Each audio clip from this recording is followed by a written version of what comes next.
உலகம் முழுவதும் களை கட்டிய கிறிஸ்துமஸ் கொண்டாட்டம்.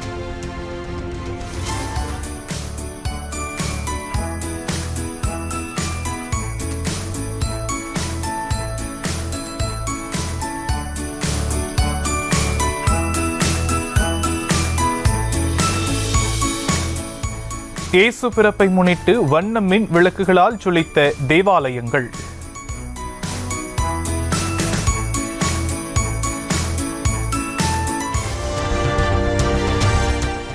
இயேசு கிறிஸ்துவின் பிறப்பை கொண்டாடும் வகையில் வாட்டிக்கனில் சிறப்பு வழிபாடு. கிறிஸ்துமஸ் கொண்டாட்டத்தின் ஒரு பகுதியில் அலைசறுக்கில் ஈடுபட்ட சாண்டா கிளாஸ்கள்.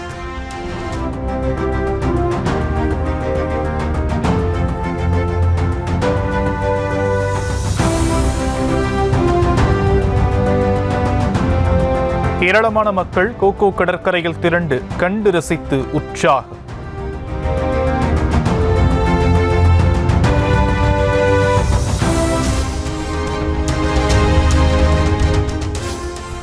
கிறிஸ்துமஸை ஒட்டி நாடு முழுவதும் உள்ள தேவாலயங்களில் சிறப்பு அலங்காரம்.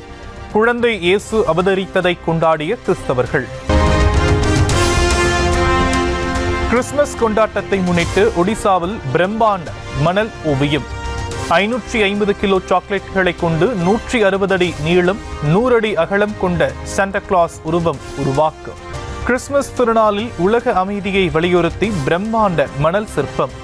ஒடிசாவின் கோபால்பூரில் சாண்டா கிளாஸின் சிற்பத்தை கண்டு பொதுமக்கள் வியப்பு. கிறிஸ்துமஸை முன்னிட்டு தேவாலயங்களில் நள்ளிரவு சிறப்பு திருப்பலி. கிறிஸ்துமஸை ஒட்டி புத்தாடை அணிந்து கிறிஸ்தவ மக்கள் உற்சாகம்.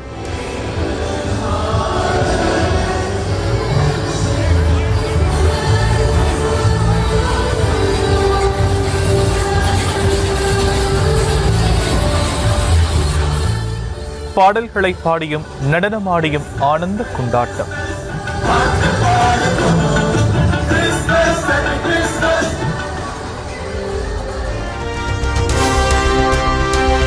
அன்பின் பாதையை நெறி தவறாமல் பின்பற்றும் கிறிஸ்தவ பெருமக்களுக்கு கிறிஸ்துமஸ் வாழ்த்துக்கள் என முதலமைச்சர் மு.க. ஸ்டாலின் பதிவு. இயேசுபிரானின் போதனையை மனதில் கொண்டு அனைவரையும் சமமாக பாவித்திடுவோம் என எதிர்க்கட்சித் தலைவர் EPS வாழ்த்து.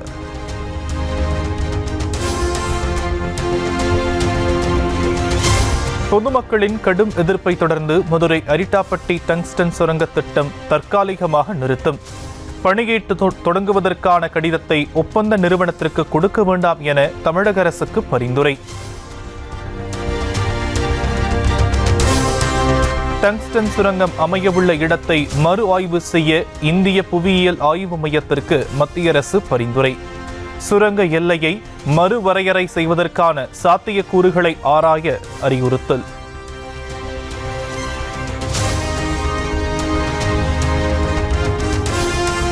டங்ஸ்டன் சுரங்க ஏல நடைமுறையின் போது தமிழக அரசு எதிர்க்கவில்லை என மத்திய அரசு விளக்கம்.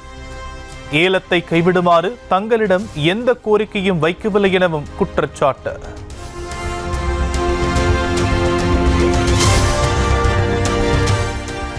தமிழகத்தில் கடந்த 9 ஆண்டுகளில் பெரிய சுரங்கங்கள் எதுவும் ஏலம் விடப்படவில்லை என மத்திய அரசு குற்றச்சாட்டு. அந்த 9 ஆண்டுகளும் சுரங்கங்களை ஏலம் விடுவதற்கான அதிகாரம் மாநில அரசிடம்தான் இருந்தது எனவும் விளக்கம்.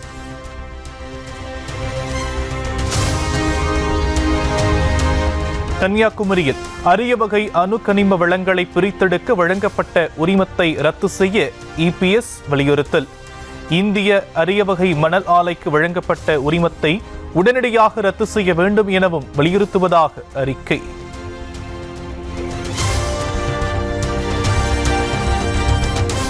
கூட்டணி வைக்க வேண்டும் என்றால் எதற்காக தனியாக கட்சி தொடங்க வேண்டும் என சீமான் கேள்வி. கொள்கை வேறு கூட்டணி வேறு என கூறுவது ஏமாற்று வேலை எனவும் ஆவேசம். இது எவ்வளவு பெரிய தடுமாற்றமான ஒரு கேள்வி. ஒரு கட்சியோட நான் கூட்டணி வைக்கணும்னா நான் ஏன் தனியாக கட்சி வைக்கணும்? இதுக்கு உங்கள்கிட்ட பதில் இருக்கா? ஒரு கட்சி இருக்குது, அது ஒரு கோட்பாடை வச்சு போகுது.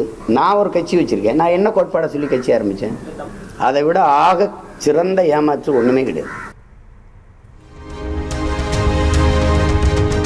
அமெரிக்காவின் ஹியூஸ்டன் பல்கலைக்கழகத்தில் உள்ள தமிழ் ஆய்வு இருக்கைக்கு மேலும் 1.5 கோடி ரூபாய் ஒதுக்கீடு.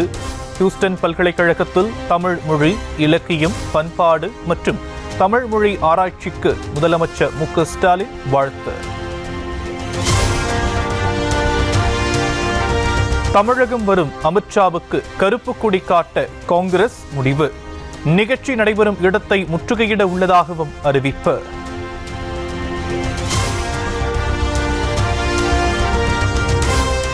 பேரணியின் போது காவலரின் நெஞ்சில் கை வைத்து தள்ளி அடிக்க பாய்ந்த நபர்.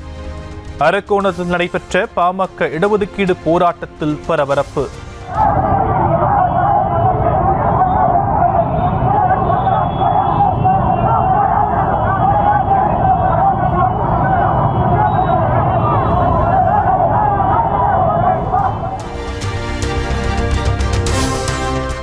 ராமேஸ்வரத்தில் உள்ள தனியார் உடைமாற்றும் அறைகளில் டிஎஸ்பி தலைமையில் போலீசார் சோதனை. ரகசிய கேமராக்கள் பொருத்தப்பட்டு பெண்களை படம் பிடித்த சம்பவத்தை அடுத்து ஆய்வு. ஈரோடு மாவட்டம் தொட்டக்கோம்பை வனப்பகுதியில் அமைந்துள்ள கோயிலுக்கு செல்ல கூடுதல் கட்டணம் வசூலித்ததாக புகார். 50 ரூபாய் டோக்கனுக்கு வனத்துறையினர் 500 ரூபாய் வசூலித்தது தொடர்பான வீடியோ வெளியீடு.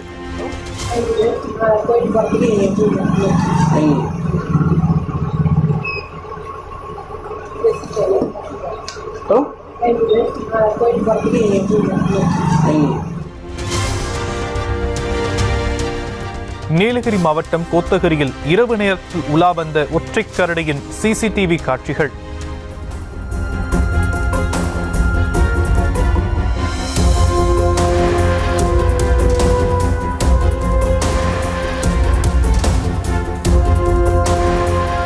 குடியிருப்பு பகுதியில் நடமாடிய கரடியை கூண்டு வைத்து பிடிக்க பொதுமக்கள் கோரிக்கை.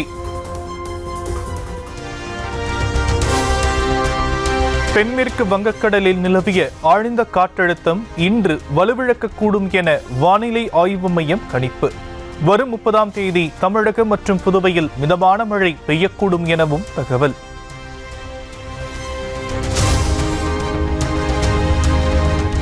மத்திய பிரதேசத்தில் சுமார் 49,000 கோடி ரூபாய் மதிப்பிலான கென் பேத்வா நதிகளின் இணைப்பு திட்டம். வாஜ்பாயின் 100வது பிறந்த நாளை முன்னிட்டு இன்று அடிக்கல் நாட்டுகிறார் பிரதமர் மோடி. டெல்லி சட்டமன்ற தேர்தலில் போட்டியிடும் காங்கிரஸ் வேட்பாளர்களின் 2வது பட்டியல் வெளியீடு. 26 நபர்களை கொண்ட பெயர் பட்டியலை வெளியிட்டது காங்கிரஸ். வாக்கு வங்கிக்காக ரோஹிங்கியர்கள் வங்கதேசத்தவர்களை டெல்லியில் குடியமர்த்தியுள்ளது ஆம் ஆத்மி கட்சி. அவர்களுக்கு சட்டவிரோதமாக ஆவணங்களை வழங்கியுள்ளதாகவும் பாஜக குற்றச்சாட்டு. ஒரே நாடு ஒரே தேர்தல் சாத்தியமற்றது மற்றும் அரசியல் அமைப்புக்கு விரோதமானது. உச்சநீதிமன்ற வழக்கறிஞர் பிரசாந்த் பூஷன் குற்றச்சாட்டு.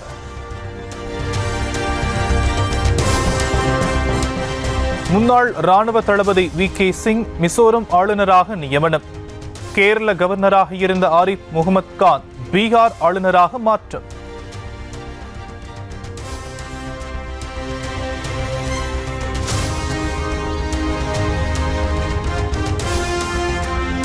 ஒடிசா மாநில ஆளுநராக ஹரிபாபு கம்பந்தி நியமனம். மணிப்பூர் மாநில ஆளுநராக அஜய்குமார் பல்லாவை நியமித்து உத்தரவு.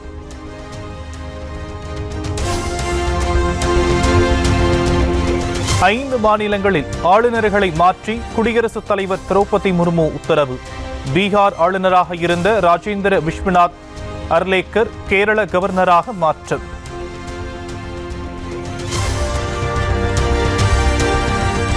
தனக்கு எதிராக எதிர்க்கட்சிகள் கொண்டு வந்த நம்பிக்கையில்லா தீர்மானம் குறித்து மாநிலங்களவைத் தலைவர் ஜெகதீப் தங்கர் கருத்து. காய்கறி நறுக்கும் கத்தியை ஒருபோதும் பைபாஸ் அறுவை சிகிச்சைக்கு பயன்படுத்த முடியாது என பதில்.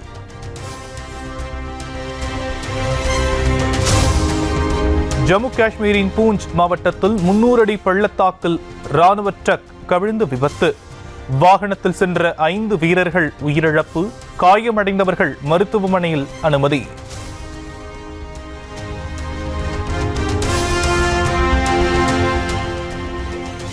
தலைநகர் டெல்லியில் தொடர்ந்து மக்களை வாட்டி வதைக்கும் கடுங்குழி. வீடற்ற மக்கள் அரசு ஏற்பாடு செய்துள்ள தற்காலிக முகாம்களில் தஞ்சம்.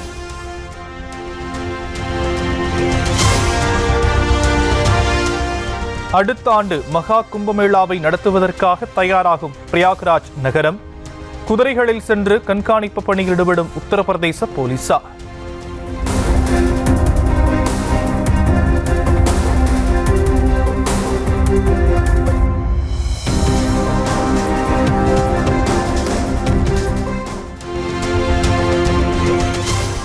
கொல்கத்தாவில் பெண் மருத்துவர் கொலை வழக்கில் சிபிஐ விசாரணை மீது அதிருப்தி. சிபிஐ அலுவலகத்தை முற்றுகையிட்ட மருத்துவர்கள், செவிலியர்கள் போராட்டம்.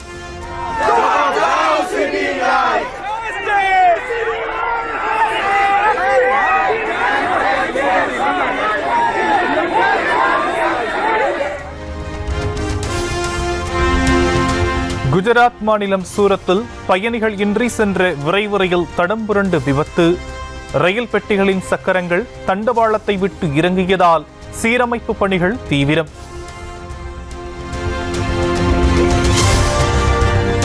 ஜம்மு காஷ்மீரின் தோடாவில் கடும் பனிப்பொழிவு. மழை போல பனி கொட்டுவதால் வெண்மையாக காட்சி. அமெரிக்கன் ஏர்லைன்ஸ் சேவை முடங்கியதால் விமான நிலையங்களில் மணிக்கணக்கில் காத்திருந்த பயணிகள். கிறிஸ்துமஸை கொண்டாடுவதற்காக பயண திட்டங்களை வகுத்து வைத்திருந்தவர்கள் வேதனை.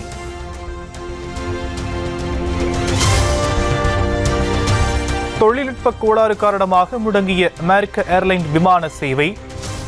1 மணி நேரத்தில் பிரச்சினை துரிதமாக சீரமைக்கப்பட்டு சேவை மீண்டும் தொடங்கியதால் பயணிகள் நிம்மதி. சாம்பியன்ஸ் டிராபி கிரிக்கெட் தொடரில் இந்தியா பாகிஸ்தான் அணிகள் மோதும் போட்டி அறிவிப்பு. பிப்ரவரி 23ஆம் தேதி துபாயில் போட்டி நடைபெறும் என அட்டவணையை வெளியிட்டது ICC.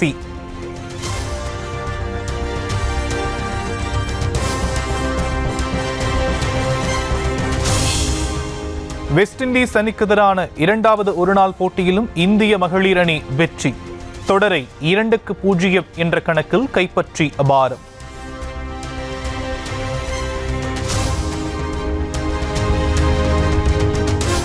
புரோ கபடி லீக் தொடரில் பெங்களூரு அணியை பந்தாடிய யூபி யோதாஸ் அணி.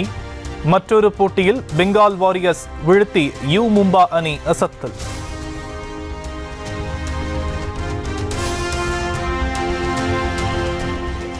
மார்கழி செவ்வாய்க்கிழமையொட்டி காஞ்சிபுரம் குமரக்கோட்டம் முருகன் கோவிலில் வெள்ளி திருத்தேர் பவனி.